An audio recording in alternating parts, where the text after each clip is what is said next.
Hello students, SDCC for commerce में आपका स्वागत है। आज की इस क्लास में हम इशू ऑफ शेयर्स का फुल फ्लेज क्वेश्चन सॉल्व करना सीखेंगे। आइए शुरू करते हैं। ये कंसेप्ट जो है वो 4 feature in case of over subscription and pro rata allotment के बीच में आएगा और DK गोयल बुक का इलस्ट्रेशन नंबर 61 है। इस कंसेप्ट को हमने बड़े ध्यान से समझना है। इस क्वेश्चन के अंदर जितनी भी बातें हैं बहुत ही ध्यान से समझनी है। मगर क्वेश्चन सॉल्व करने से पहले सबसे पहले इस क्वेश्चन के अंदर जितनी भी इंफॉर्मेशन गिवन है हमारे को, उस इंफॉर्मेशन को हमने पहले बोर्ड पे लिख लेना है। और जब भी आप पेपर में इस तरह का क्वेश्चन आएगा तो आपने पेपर में भी इसी तरीके से करना है। पहले सारी इंफॉर्मेशन जो है वो अपने पेपर पर लिख लेनी है, उसी के बाद क्वेश्चन को सॉल्व करना शुरू करना है। आइए शुरू करते हैं। कंपनी ने इशू किए हैं, क्वेश्चन सॉल्व करना शुरू करते हैं। पर पहले सबसे पहले इंफॉर्मेशन ही लिखेंगे। कंपनी ने इशू किए हैं, इशूड किए हैं हमारे पास 1 लाख शेयर्स ₹10 ईच, जिसमें से हमारे को 3 रुपए की एप्लीकेशन के अमाउंट है, 3 रुपए का एप्लीकेशन का अमाउंट है, 2.5 रुपए का अलॉटमेंट का अमाउंट है, 2.5 रुपए का फर्स्ट कॉल का अमाउंट है और 2 रुपए की हमारे पास फाइनल कॉल है। 2 रुपए की हमारे पास फाइनल कॉल है जी। ठीक है जी।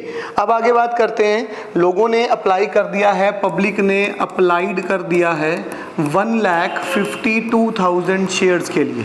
1,52,000 शेयर्स के लिए पब्लिक ने अप्लाई कर दिया है। और हमारे को क्या कहता है, प्रोराटा बेसिस का क्वेश्चन है। पहले प्रोराटा ही बना लेते हैं, प्रोराटा बना लेते हैं। अप्लाइड लिखेंगे और यहाँ पे लिखेंगे अलॉटेड और इशूड, एक ही बात होती है। जिन पर्सन्स ने 1,50,000 शेयर्स के लिए अप्लाई किया था उनको कंपनी ने 1 लाख शेयर्स दे दिए हैं और जिन्होंने 2,000 शेयर के लिए अप्लाई किया था कंपनी ने उनको कुछ भी नहीं दिया। अब अप्लाइड का टोटल अप्लाइड के बराबर ही में रहेगा। इस बात को हमेशा ध्यान रखना कि जो अप्लाइड का टोटल है ये नीचे अप्लाइड के टोटल के बराबर ही रहेगा, 1,52,000 शेयर्स का।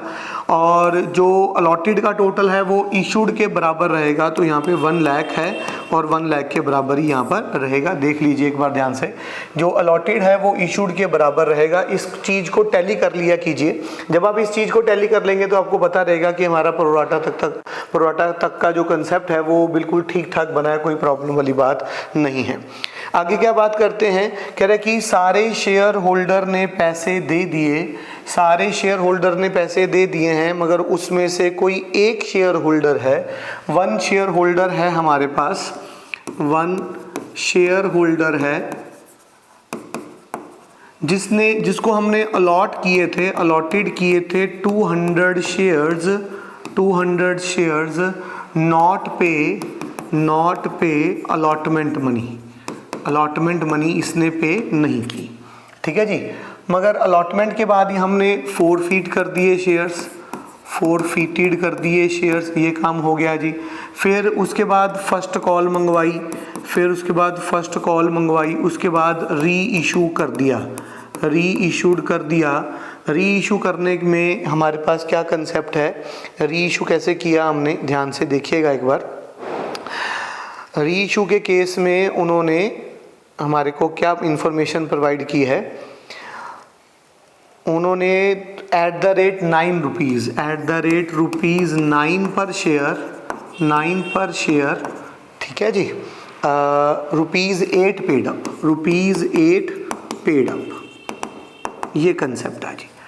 आगे बात करते हैं। उन्होंने फाइनल कॉल नहीं मंगवाई, फाइनल कॉल नहीं मंगवाई हुई, ये हमारे पास सारी इन्फॉर्मेशन आ जाएगी। अभी देखिएगा ध्यान से एक बार फिर से सारी इन्फॉर्मेशन को देखते हैं और आराम से कंसेप्ट को करना शुरू करते हैं। इशू किए हैं 1 lakh shares 10 rupees each, application 3 रुपए की है, ₹2.5 की अलॉटमेंट है, ₹2.5 की फर्स्ट कॉल है, ₹2.5 की फाइनल कॉल है। अप्लाइड कर दिया 1,52,000 शेयर्स के लिए लोगों ने, जिन लोगों ने अप्लाइड किया 1,50,000 शेयर्स के लिए उनको हमने 1 लाख शेयर्स दे दिए, और जिन्होंने 2,000 शेयर मांगे हमने उनको कुछ भी नहीं दिया। यहाँ पे मैंने आपको बताया था कि अप्लाइड का टोटल जो है वो अप्लाइड के बराबर रहेगा और इशूड का टोटल जो है वो अलॉटेड के बराबर रहेगा। किसी वन शेयर होल्डर को जिसको हमने अलॉट किए थे 200 शेयर, उन्होंने अलॉटमेंट मनी पे नहीं किया है, हमने शेयर फॉरफिट कर दिए, फिर फर्स्ट कॉल मंगवाई, फिर शेयर री इशू कर दिया और फाइनल कॉल हमने नहीं मंगवाई। अब सबसे पहला काम जो है वो प्रोराटा को सॉल्व करने का है, तो सबसे पहले हम प्रोराटा को सॉल्व करते हैं। सबसे पहले प्रोराटा को सॉल्व करने का कंसेप्ट क्या था, इसका डिफरेंस निकाल लीजिए। इसका डिफरेंस आ जाएगा 50,000 शेयर्स और इसका आ जाएगा 2,000 शेयर। डिफरेंस निकालने के बाद हमने जो डिफरेंस है उसको एप्लीकेशन मनी से मल्टीप्लाई करना है।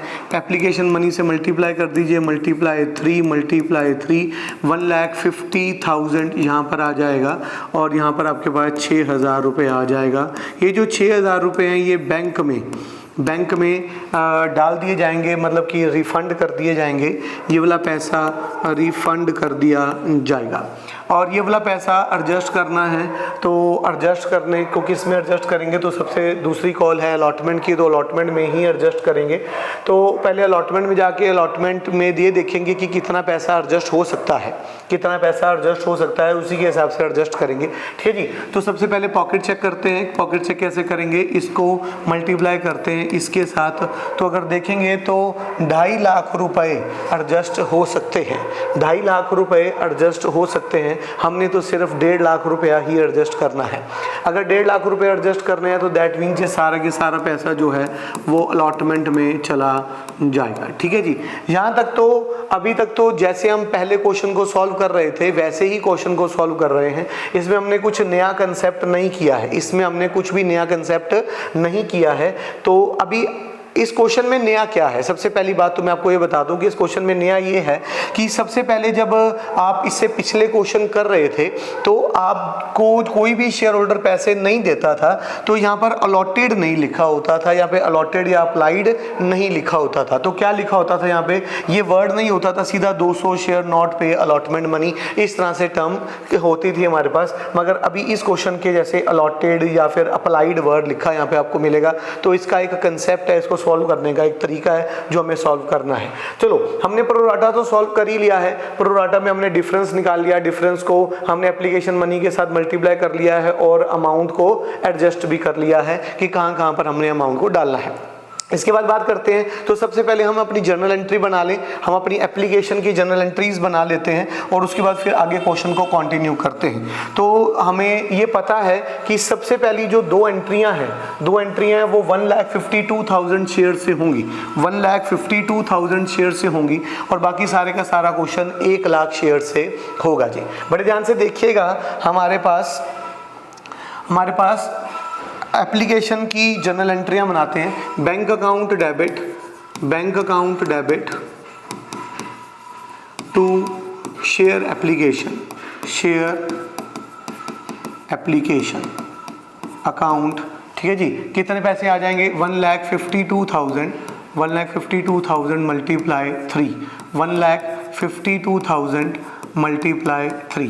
ठीक है जी बच्चे, आपने इसको खुद मल्टीप्लाई करना है, मैं आपको इसलिए ये अमाउंट लिख रहा हूँ कि आपको पता चल जाए ये अमाउंट आया कहाँ से है। ठीक है जी। उसके बाद बात करते हैं, दूसरी एंट्री करते हैं, share application account debit to share capital account to share allotment account to bank.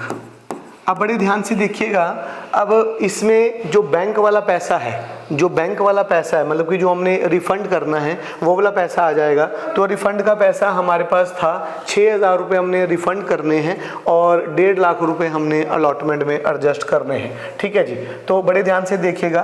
तो बैंक में हमारे पास 6,000 रुपये बैंक में आ जाएंगे और अलॉटमेंट के अंदर हमारे पास 1,50,000 रुपीज़ आ जाएंगे और कुल मिला के यहाँ पर 1,52,000 मल्टीप्लाई 3 वाला केस, मतलब कि जो अमाउंट बनेगा वो था हमारे पास इज इक्वल टू 4,56,000 रुपीज़ यहाँ पर आ जाएगा। अब हमारे को ये वाली अमाउंट निकालनी है। एक तो तरीका बहुत आसान है कि आप इसमें से इनको प्लस कीजिए, इसमें से माइनस कर दीजिए, तब भी आपके पास अमाउंट आ जाएगा। पर ऐसा मत करिएगा, क्योंकि ऐसा करोगे तो आपको कंसेप्ट कभी क्लियर नहीं होगा, आप इस तरह से बस जुगाड़ ही लगाते चले जाओगे।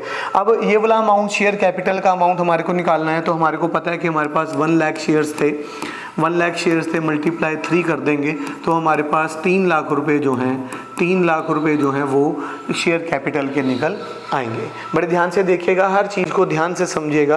कोई भी चीज़ अगर आपकी छूट जाए तो वीडियो को पीछे कर कर फिर से देखिएगा, ध्यान से इस क्वेश्चन को ध्यान से करिएगा। अगर आप इस क्वेश्चन को ध्यान से कर लेंगे तो आपके एक बार कंसेप्ट क्लियर हो जाएंगे। जब कंसेप्ट क्लियर हो जाएंगे तो आपको इस तरह की क्वेश्चन करने में कोई भी प्रॉब्लम नहीं आएगी।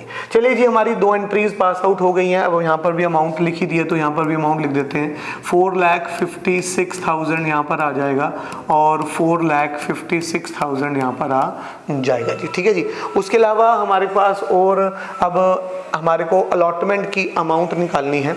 तो पहले अलॉटमेंट की पहली वाली एंट्री, अलॉटमेंट की जो ड्यू की एंट्री है वो पास आउट कर लेते हैं। Share allotment account debit to share capital account. ठीक है जी, अलॉटमेंट की एंट्री में कोई फ़र्क नहीं पड़ता है किसी भी चीज़ का। जितने भी हमारे पास फ़र्क पड़ते हैं वो फ़र्क सिर्फ बैंक की एंट्री में पड़ते हैं। तो ध्यान रखिएगा, ये वाली एंट्री जो है ये फुल अमाउंट से ही चलती चली जाएगी। 2.5 लाख रुपए, 2.5 लाख रुपए यहाँ पर आ जाएंगे। ठीक है जी, और 2.5 लाख रुपए यहाँ पर आ जाएंगे। सर ये 2.5 लाख रुपए कहाँ से आए? अब 1 लाख आपने शेयर्स इशू करे थे और अलॉटमेंट की 2.5 रुपए की अमाउंट है, तो यहाँ से ये अमाउंट निकल कर आ रही है। अभी दूसरी एंट्री करते हैं। ये ड्यू की एंट्री है। आपको बताया कि शेयर कैपिटल वाली एंट्री ड्यू की होती है और बैंक वाली एंट्री जो है वो रिसीव्ड की एंट्री होती है। Bank account debit to share allotment. अभी अलॉटमेंट की अमाउंट कैलकुलेट करनी है, तो पहले अलॉटमेंट की अमाउंट कैलकुलेट करने के लिए नेक्स्ट पेज निकाल लेते हैं।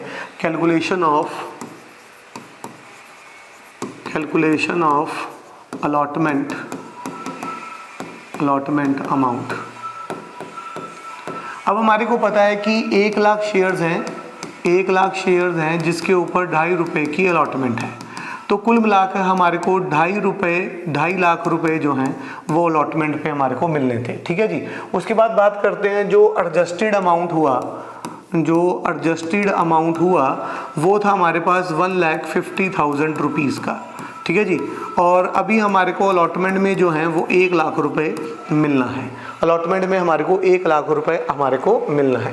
पर याद कीजिए, क्वेश्चन के अंदर आपको मैं दिखा दूं, क्वेश्चन के अंदर हमारे को एक बात बोली गई थी कि एक शेयर होल्डर था, 1 शेयर होल्डर था जिसको हमने अलॉटेड किए हैं 200 शेयर्स अलॉट किए हैं, उसने अलॉटमेंट मनी पे नहीं की है। ठीक है जी, तो ये वाला कंसेप्ट है। अब इस कंसेप्ट को कैसे सॉल्व करना है उसको देखते हैं, बड़े ध्यान से देखिएगा। नेक्स्ट पेज पे आ जाइए। अभी आपने अप्लाइड और अलॉटेड का कंसेप्ट समझना है, तो यहाँ पर अप्लाइड और अलॉटेड वाला प्रोराटा जो है वो दोबारा से बनाइए। बड़े ध्यान से देखिएगा, जिसको आपने 1,50,000 शेयर जिसने मांगे थे, आपने उसको 1 लाख शेयर्स दिए थे और बस यहाँ तक बनाना है। एक ही कैटेगरी थी आपके पास, दूसरी वाली तो नील वाली थी, वो नहीं लिखना है। हमारे को अलॉटेड किए 200 शेयर अलॉट किए, 200 शेयर, 1 शेयर होल्डर, उसमें इंफॉर्मेशन में था कि एक शेयर होल्डर को आपने अलॉट किए हैं 200 शेयर्स। ठीक है जी, अब यहाँ पे हम ये देखेंगे कि जिसको आपने 200 शेयर अलॉट किए हैं, उस पर्सन ने मांगे कितने शेयर्स थे, उस पर्सन ने कितने शेयर मांगे थे, उसकी बात हम करते हैं। तो अब ये 1 लाख इसके नीचे आ जाएगा, ठीक है जी, 1 लाख इसके नीचे आ जाएगा। 1,50,000 divided by 1 lakh, divided by 1 lakh करेंगे, मल्टीप्लाई 200 करेंगे, तो हमारे पास निकल के आएगा 300। ये क्या निकल के आया, ये 300 क्या है कि ये जो पर्सन है, 1 पर्सन है, उसने 300 शेयर मांगे थे, 300 शेयर मांगे थे और हमने उसको 200 शेयर दिए, हमने उसको 200 शेयर दिए। तो इस पर्सन का 100 शेयर्स के 3 रुपये, मतलब कि एप्लीकेशन मनी 3 रुपये की है, तो 300 रुपये हमने रिसीव्ड किए हुए हैं, रिसीव्ड किए हुए हैं। बड़े ध्यान से देखिएगा। अब इस पर्सन ने अलॉटमेंट मनी कितनी पे करनी थी, अलॉटमेंट मनी थी आपके पास 2.5 रुपये की, 200 मल्टीप्लाई 2.5 की बात करें तो हमारे पास 500 रुपये इन्होंने अलॉटमेंट मनी हमारे को देनी थी, अलॉटमेंट मनी जो थी हमारे को देनी थी, जिसमें से हमने 300 रुपये तो पहले ही रिसीव्ड किए हुए हैं और 200 रुपये अलॉटमेंट के हमारे को नॉट रिसीव्ड हैं, नॉट रिसीव्ड होंगे। बड़े ध्यान से मैं फिर से आपको क्लियर कर देता हूं कि यहाँ पर चल क्या रहा है। हमारे पास उन्होंने अलॉटेड वर्ड यूज़ किया था, अलॉटेड वर्ड यूज़ करने की वजह से हमारे को प्रोराटा दोबारा से बनाना पड़ेगा, क्योंकि उन्होंने कहा कि जिस पर्सन को हमने 200 शेयर दिए थे, जिस पर्सन को हमने 200 शेयर दिए थे, उस पर्सन ने हमारे को अलॉटमेंट मनी पे नहीं की है। तो इसका मतलब ये हुआ कि जिसको हमने 200 शेयर दिए थे, तो अब पता करना पड़ेगा कि भाई उस पर्सन ने कितने शेयर मांगे थे हमसे, ठीक है जी। तो उसको निकालने के लिए हम क्या करेंगे, 1,50,000 हमारे पास गिवन है, ये भी हमारे पास गिवन है, ये हमने प्रोराटा से सारा डाटा उठाया है, और 200 रुपया हमारे को पता है, 200 शेयर्स जो हैं वो हमने उसे अलॉट किए थे, तो ये 300 की अमाउंट हम निकालेंगे। कैसे निकालेंगे, 1,50,000 डिवाइडेड बाय 1 लाख मल्टीप्लाई 200, ये जो 1 लाख है ये इसके नीचे आ जाएगा और मल्टीप्लाई कर देंगे। तो सर कभी कभी ऐसा भी होगा कि हमारे को 200 की बजाय 300 गिवन होगा। हाँ जी बेटे, ऐसा भी हो सकता है कि आपको वो कहे कि जिस शेयर होल्डर ने 300 शेयर के लिए अप्लाइड किया था, 300 शेयर के लिए अप्लाई किया था, तो हम 200 की अमाउंट ऐसे ही निकालेंगे, जो 1,50,000 है फिर वो इसके नीचे आ जाएगा, 1 लाख के नीचे आ जाएगा, मल्टीप्लाई 3 करेंगे तो 200 ही निकल कर आएगा। तो अभी जिन पर्सन ने 300 शेयर मांगे थे, हमने उसको 200 दिए, तो उसके 100 शेयर का जो पैसा है वो हमारे को रिसीव्ड हुआ है, हमारे पास आया हुआ है, और 200 शेयर पर 500 रुपए की हमारे पास अलॉटमेंट मनी हमारे को मिलनी थी, जिसमें से 300 रुपए हमारे को मिल चुके हैं और 200 रुपए हमारे को नहीं मिले हैं। ठीक है मेरे बेटे, तो ये सारी चीजें इसके अंदर आ जाएंगी। तो नॉट रिसीव्ड अमाउंट हमारे पास कितनी है, नॉट रिसीव्ड अमाउंट हमारे पास कितनी है, 200 रुपये नॉट रिसीव्ड है हमारे पास। 99800 जो है वो अलॉटमेंट की अमाउंट हमारे को रिसीव्ड हो जाएगी। ठीक है जी, तो हमारे पास अलॉटमेंट की अमाउंट निकल आई है, तो अलॉटमेंट की अमाउंट को हम भर देते हैं। लो जी, अलॉटमेंट की अमाउंट हमारे पास कितनी आ गई जी, 99800। ठीक है जी। अब उसके बाद इन्होंने क्या बोला, हमारे को क्वेश्चन में बोला गया है, पहले हमने अलॉटमेंट के बाद ये वाला ट्रीटमेंट हम कर चुके हैं, ये वाला ट्रीटमेंट हमने कर लिया है, ये वाले ट्रीटमेंट को काटा मार देते हैं। अब हमारे को फोरफिट करना है। ठीक है जी, फोरफिट करना है, तो फोरफिट करने के लिए हमारे को जनरल एंट्री बनानी पड़ेगी। आइए जी जनरल एंट्री बनाते हैं। Share capital account debit to share allotment account to share forfeiture account। ठीक है जी। अब फोरफीचर में वो वाला पैसा आएगा जो हमारे को रिसीव्ड हो चुका है ना बेटे, शेयर फोरफीचर में वो वाला पैसा आएगा जो हमारे को रिसीव्ड हो चुका है। ठीक है जी। अब 200 शेयर पर कितने पैसे रिसीव हो चुके हैं? 200 शेयर पर एक तो 3 रुपये की एप्लीकेशन अपने को रिसीव्ड हो चुकी है, ठीक है जी। 3 रुपये की एप्लीकेशन रिसीव्ड हो गई तो दैट मीन 600 रुपये की एप्लीकेशन रिसीव्ड हो गई। और अलॉटमेंट में जो 300 रुपये हमारे को एक्सेस मिले थे वो भी तो रिसीव्ड हुए, तो 300 रुपये वो वाले भी रिसीव्ड हो गए। कुल मिलाकर 900 रुपये हमारे को रिसीव्ड हुए। शेयर फॉर फीचर में 900 रुपये हमारे को रिसीव्ड हुए, ठीक है जी। अभी शेयर अलॉटमेंट में कितने पैसे नहीं मिले? तो 500 रुपये कुल मिलाकर थे जो हमारे को नहीं मिले थे, जिसमें से 300 रुपये हमने एडजस्ट कर लिए और 200 रुपये हमारे को नॉट रिसीव्ड हैं, नॉट रिसीव्ड हैं। ध्यान से देखिएगा, नॉट रिसीव्ड हैं। सर ये 200 रुपये दोबारा बता दो कहाँ से आए हैं, मैं बता देता हूँ बेटे। तो ये 200 रुपये जो हैं ये रहे 200 रुपये जो हमारे को नॉट रिसीव्ड हैं और 300 रुपये हमारे को रिसीव्ड हो चुके हैं, यहाँ से आए हैं, ठीक है बेटे। तो आगे बात करते हैं, बड़े ध्यान से देखिएगा। यहाँ पर कुल मिला के 1100 की बात यहाँ पर हो जाएगी, ठीक है बेटे। आगे बात करते हैं। अब ये हमारे पास 200 शेयर फॉरफिटेड हो गए हैं। अब नेक्स्ट काम जो हमने करना है वो करना है शेयर फर्स्ट कॉल का। शेयर फर्स्ट कॉल का एंट्री करना है। शेयर फर्स्ट कॉल की एंट्री कैसे करेंगे? करें कि share capital account debit, share first call account debit to share capital account. अब यहाँ पर एक बात बड़े ध्यान से सुनिएगा कि हमारे पास कुल मिलाकर शेयर्स कितने थे? हमारे पास कुल मिलाकर 1 लाख शेयर्स थे, ठीक है जी। अगर ये जो शेयर अलॉटमेंट के बाद फॉरफिट ना होते तो यहाँ पर हम 1 लाख शेयर से ही इस एंट्री को करते, मगर अब वो शेयर फॉरफिट हो गए हैं तो यहाँ से 200 शेयर को हटा देंगे और 99800 शेयर्स से ही अगला क्वेश्चन हम करेंगे। ध्यान रखना, शेयर फर्स्ट कॉल की जो एंट्री है वो 99800 शेयर से ही होगी। अगर ये गलती आप कर दोगे तो ये अगला क्वेश्चन गलत हो जाएगा, ध्यान रखना। अगर यहाँ पर ये फॉरफीचर की अलॉटमेंट के बाद फॉरफीचर की एंट्री ना होती और फॉरफीचर की एंट्री अगर ना होती तो फिर ये वाला जो फर्स्ट कॉल था वो 1 लाख शेयर से ही करना था, ठीक है जी। मगर अब हमारे पास ये तो एंट्री हो चुकी है, फॉरफीचर की एंट्री हो गई है, तो 200 शेयर को हटाकर सारा काम किया जाएगा। तो यहाँ पर एंट्री हो जाएगी 99800 मल्टीप्लाई 2.5 रुपये, 2.5 रुपये और 99800 मल्टीप्लाई 2.5 रुपये हो जाएगा, ठीक है ना। इसकी अमाउंट आ जाएगी 249,500 और यहाँ पर भी आ जाएगा 249,500। अब इसकी दूसरी एंट्री जो है वो पास आउट हो जाएगी, bank account debit to share first call account, ठीक है बेटे। तो ये भी एंट्री सेम अमाउंट से मिलेगी, 49500 249,500 की अमाउंट आ जाएगी।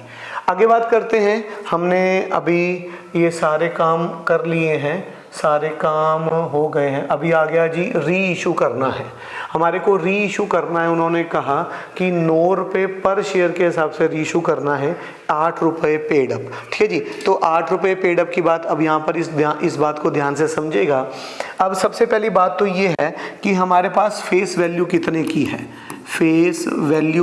है, फेस वैल्यू है हमारे पास 10 रुपये की, जिसमें से 2 रुपये जो सेकंड कॉल के हैं, मतलब कि जो फाइनल कॉल है वो तो मंगवा ही नहीं, 8 रुपये की बात आ गई, ठीक है जी। 8 रुपये का शेयर अपने को पड़ा है। अब जिसमें से उन्होंने 8 रुपये पेड अप, इसीलिए उन्होंने 8 रुपये बोला क्योंकि यहाँ पे हमने 8 रुपये ही मंगवाए और लोगों ने हमारे को 8 रुपये ही दिए हैं, उसकी बातचीत उन्होंने की है।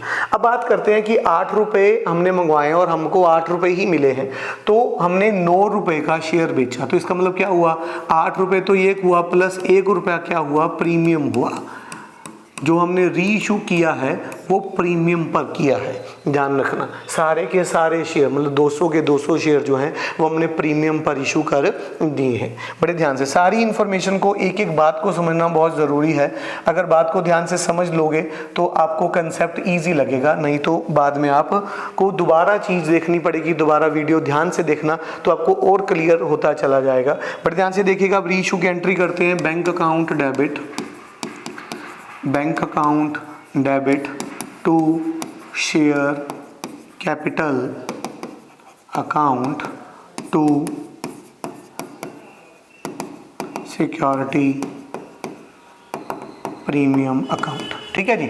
अब 200 शेयर आपने री इशू किए हैं, तो 200 शेयर मल्टीप्लाई 1 रुपये।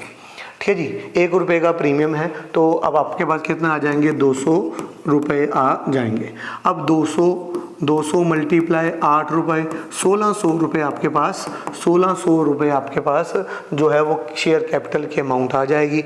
और कुल मिलाकर आपके पास 200 मल्टीप्लाई 9 इज इक्वल टू 1800 रुपये की आपकी रीइशू की अमाउंट आ जाएगी। अभी लास्ट एंट्री पास आउट करनी है, share forfeiture capital reserve वाली, share forfeiture account debit to capital reserve की एंट्री पास आउट करनी है। आपके पास एक ही कैपिटल रिजर्व है। ठीक है जी, कैपिटल रिजर्व का जो पैसा है वो शेयर फॉर फीचर का पैसा जो है वो कैपिटल रिजर्व में आपने डाल देना है। तो आपके पास शेयर फॉर फीचर कितने हैं, तो अगर ऊपर देखें ध्यान से तो अपने पास सिर्फ एक ही शेयर फॉर फीचर है, ये रहा जी, ये शेयर फॉर फीचर एक ही हमारे पास है। ठीक है जी, जो 900 रुपये की अमाउंट है। और री इशू की एंट्री के अंदर शेयर फॉर फीचर नहीं है। और एक बात और यहाँ पर आपको बताई है कि जितने शेयर फॉरफिट किए थे उतने ही शेयर री इशू कर रहा है, तो एक ही शेयर फॉर फीचर का है, तो 900 रुपये का अमाउंट जो है वो इसमें ट्रांसफ़र हो जाएगा। ठीक है जी, ये था आपके पास आपका क्वेश्चन, फुल फ्लेज्ड क्वेश्चन जिसे हमने किया है। बड़े ध्यान से देखिएगा, ये सारे का सारा क्वेश्चन इसी प्रोसेस से सॉल्व होगा, इसी प्रोसेस से सारे का सारा क्वेश्चन सॉल्व होगा। आपने बड़े ही ध्यान से इस वीडियो को देखना है। और मैं आपको एक राय देना चाहता हूँ कि इस वीडियो को आप कम से कम 3 से 4 बार देखें और क्वेश्चन को ध्यान से, जैसे जैसे मैं सॉल्व कर रहा हूँ वैसे वैसे अपनी नोटबुक उठाकर इस क्वेश्चन को साथ के साथ सॉल्व करते जाइए। उम्मीद है ये इन्फॉर्मेशन आपको समझ आई होगी, ये क्वेश्चन आपको समझ आया होगा। इस क्वेश्चन को अपने दोस्तों के साथ, इस वीडियो को अपने दोस्तों के साथ शेयर कीजिए, हमारे चैनल को सब्सक्राइब कीजिए। धन्यवाद।